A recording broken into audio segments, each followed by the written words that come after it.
Session 71, Chapter 2, Verse 45.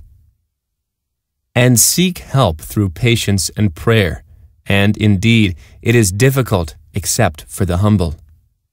Chapter 2, Verse 45.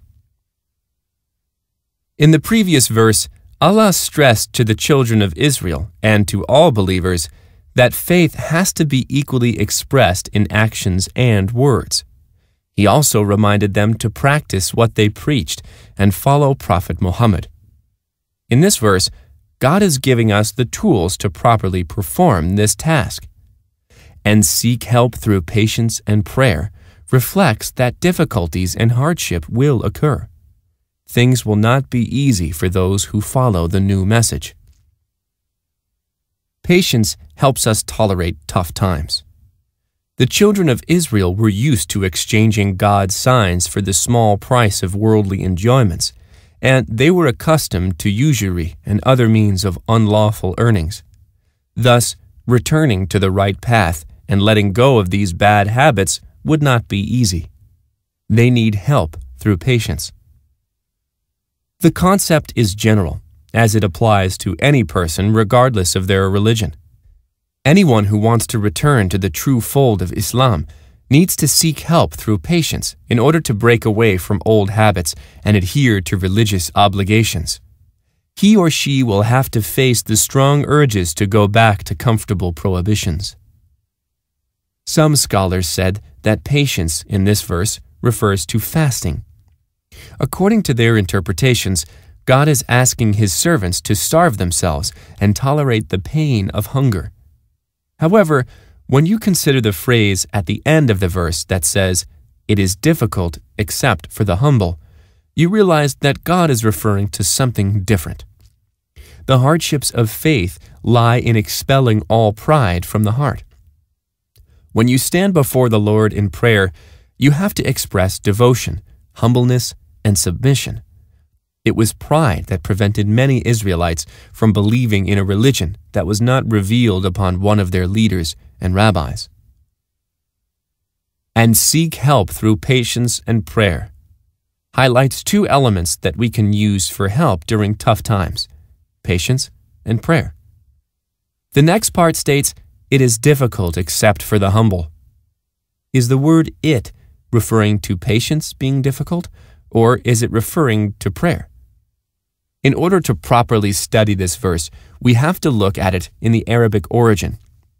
In Arabic grammar, there are pronouns that address the singular, pronouns that address the plural, and pronouns that address the dual. Meaning, when you address two people, you do not use the singular nor the plural, but a special pronoun. For example, the Arabic word for write, katab, is in the singular form, katabu is used for plural, and kataba is used when referring to two people who wrote. In this verse, patience and prayer is a dual. However, when Allah said, "It is difficult except for the humble," He used the singular pronoun. Does that mean that only one of them is referred to? Is it prayer or patience that is difficult? We answer that when two things are mentioned together, often they are both meant. Let's cite a few examples from the Quran. They swear by God to please you, and God and His Messenger are more worthy to please Him if they were believing. Chapter 9, verse 62. In this verse, please Him is mentioned with the singular pronoun instead of please them, the dual pronoun. This is because both God and the Messenger have one right and represent a single truth. God says in another verse, "Yet they scatter towards trade or entertainment whenever they observe it, and leave you standing there. Say, God's gift is better than any entertainment or trade. God is the best provider." Chapter 62, verse 11.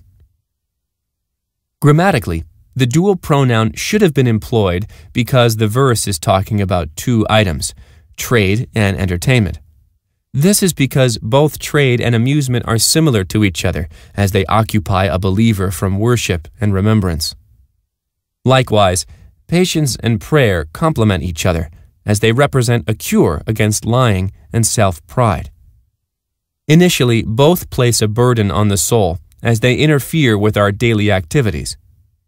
Patience is used to keep you away from the worldly pleasures, and prayer is used to fight arrogance and pride. Patience cannot be complete without prayer, and prayer cannot be mastered without patience.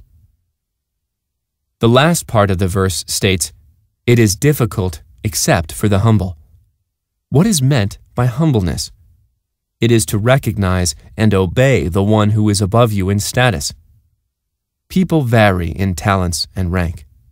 Each one tries to boast about his talents and claim, "I am better than so-and-so." A person can be proud of his or her talents, but will always be humble when he or she needs the talent of another person. If you act arrogantly to the ones you need, they may shun you and hold their services from you. God granted humans different talents, so each one can be proud of his or her talents, while at the same time is humbled by the talents of others. True humbleness, however, is only due to Allah, the creator of all things, in all his attributes of perfection. God is free from need, and humbleness causes a person to acknowledge his or her own trivial importance, constant need, and weakness. Whatever you may own can be taken away from you by God at a glance.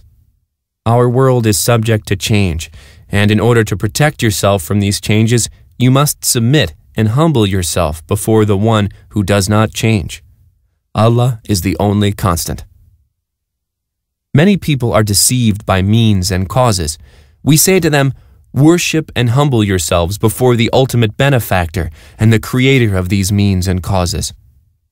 A well-known proverb says, "This too shall pass." Whatever you may have for now will sure change. A leader may take pride in his or her powers, but then another person comes who is more powerful. A person who boasts about his or her wealth may declare bankruptcy next week. God says, "If you have suffered a blow, they too have suffered one like it." We deal out such days among people in turn, for God to find out who truly believes, for him to choose martyrs from among you. God does not love evildoers. Chapter 3, verse 140.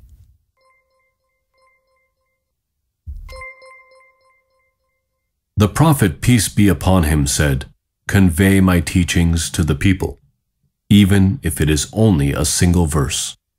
Please take a moment to subscribe and to share with your family and friends. Visit us at www.QURANGARDEN.com.